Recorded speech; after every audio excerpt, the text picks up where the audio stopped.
జోలాలి టీవీ ప్రేక్షకులకు నమస్కారం.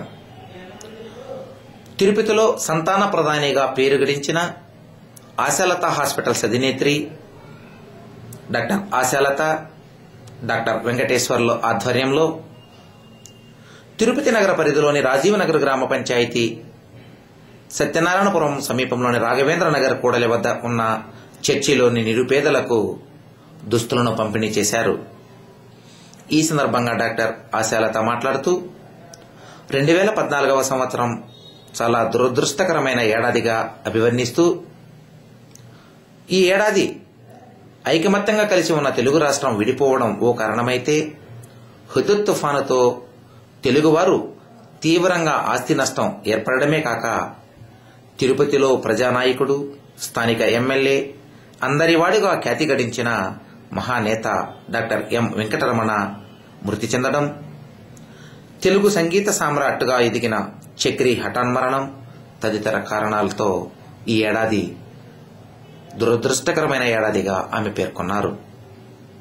అనంతరం డాక్టర్ వెంకటేశ్వర్లు ఆశాలత గార్ల చేతుల మీదుగా నిరుపేదలందరికీ దుస్తులను పంపిణీ చేశారు. తదుపరి వారు విలేకరులతో మాట్లాడారు. చాలా మంది బీద పరిస్థితుల్లో ఉంటారు ఇక్కడ అని చెప్పినప్పుడు నా వంతు నేను ఏం చేయగలను మీరు చూడండి, దాని ప్రకారం చేస్తామన్నాము. అందులో బీద వాళ్లకు సహకరించాలనే విషయంలోనే మన ఆశాలత హాస్పిటల్ నుంచి ఒక హెల్త్ కార్డు ఒకటి పెట్టామన్నమాట. ఆ హెల్త్ కార్డు తీసుకున్న వాళ్ళకి ప్రతి దాంట్లోనూ రాయితీ ఉంటుంది. కన్సల్టేషన్ ఏంటి, స్కానింగ్ ఏంటి, ఆపరేషన్ ఏంటి, అన్నిట్లోనూ రాయితీ ఉంటుంది. ఇది మామూలుగా గవర్నమెంట్ తరపున ఇచ్చే హెల్త్ కార్డ్స్ గవర్నమెంట్ తరపున ఇస్తారు. ప్రైవేట్ హాస్పిటల్ ఇలాంటి హెల్త్ కార్డ్స్ ఇవ్వాలంటే చాలా కష్టమైన పని అన్నమాట.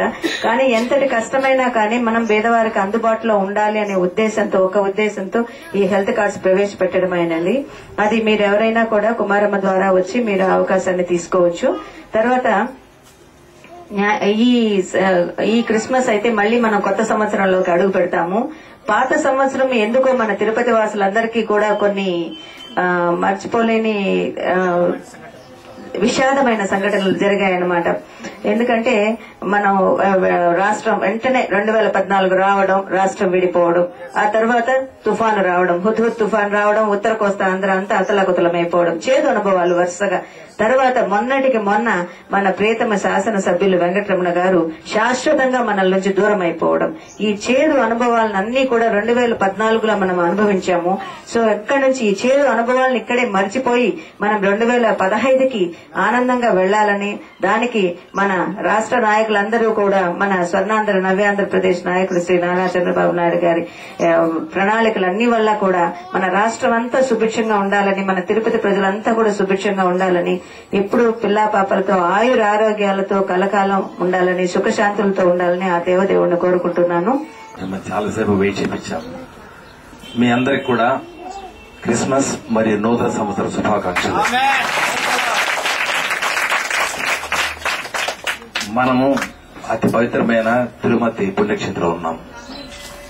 దేవుడు ఒకడే, కానీ మనం రకరకాల పేరుతో పిలుస్తున్నాం. సో మనంతా అల్టిమేట్ గా మన మానవులు, మనకు కావాల్సింది మానవ ప్రేమ, మానవ శాంతి మాత్రమే.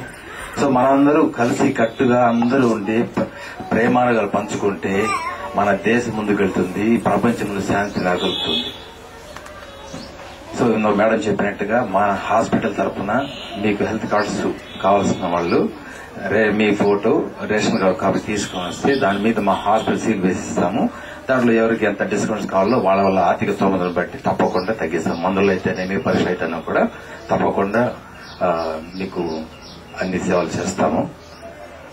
మాకు అవకాశం ఇచ్చిన అందరికీ కృతజ్ఞతలు.